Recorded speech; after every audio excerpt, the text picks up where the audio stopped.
Ladies and gentlemen, the very word secrecy is repugnant in a free and open society, and we are, as a people, inherently and historically opposed to secret societies, to secret oaths, and to secret proceedings.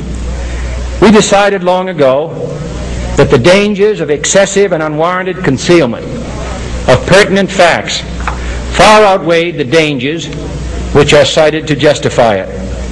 Even today, there is little value in opposing the threat of a closed society by imitating its arbitrary restrictions.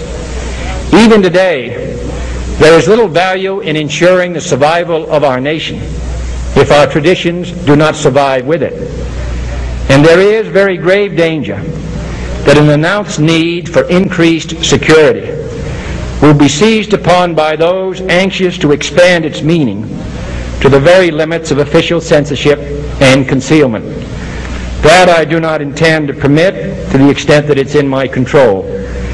And no official of my administration, whether his rank is high or low, civilian or military, should interpret my words here tonight as an excuse to censor the news, to stifle dissent, to cover up our mistakes, or to withhold from the press and the public the facts they deserve to know.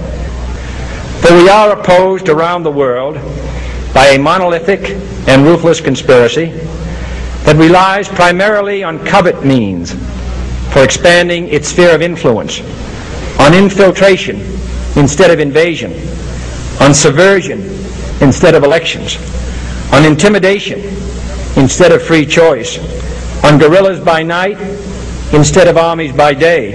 It is a system which has conscripted vast human and material resources into the building of a tightly knit, highly efficient machine that combines military, diplomatic, intelligence, economic, scientific, and political operations.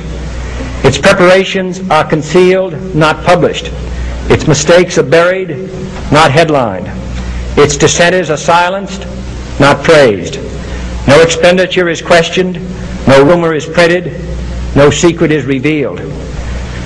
No president should fear public scrutiny of his program, for from that scrutiny comes understanding, and from that understanding comes support or opposition, and both are necessary. I am not asking your newspapers to support an administration, but I am asking your help in the tremendous task of informing and alerting the American people.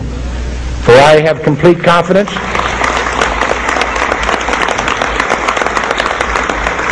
in the response and dedication of our citizens whenever they are fully informed. I not only could not stifle controversy among your readers, I welcome it. This administration intends to be candid about its errors. For as a wise man once said, an error doesn't become a mistake until you refuse to correct it.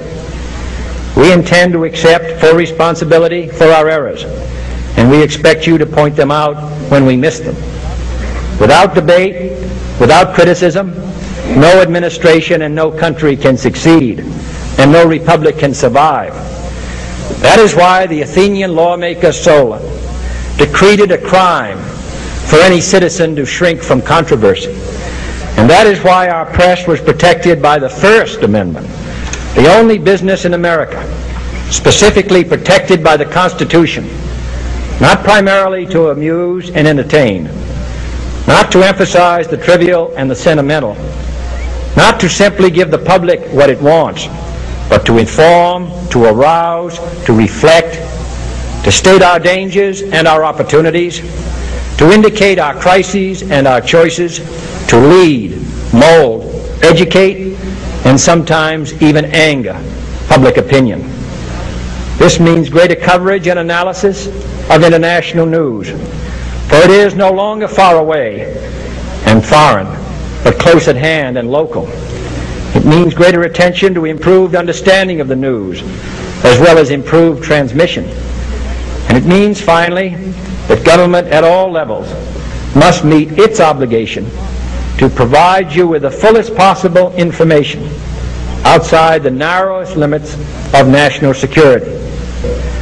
And so it is to the printing press, to the recorder of man's deeds, the keeper of his conscience, the courier of his news, that we look for strength and assistance, confident that with your help, man will be what he was born to be, free and independent.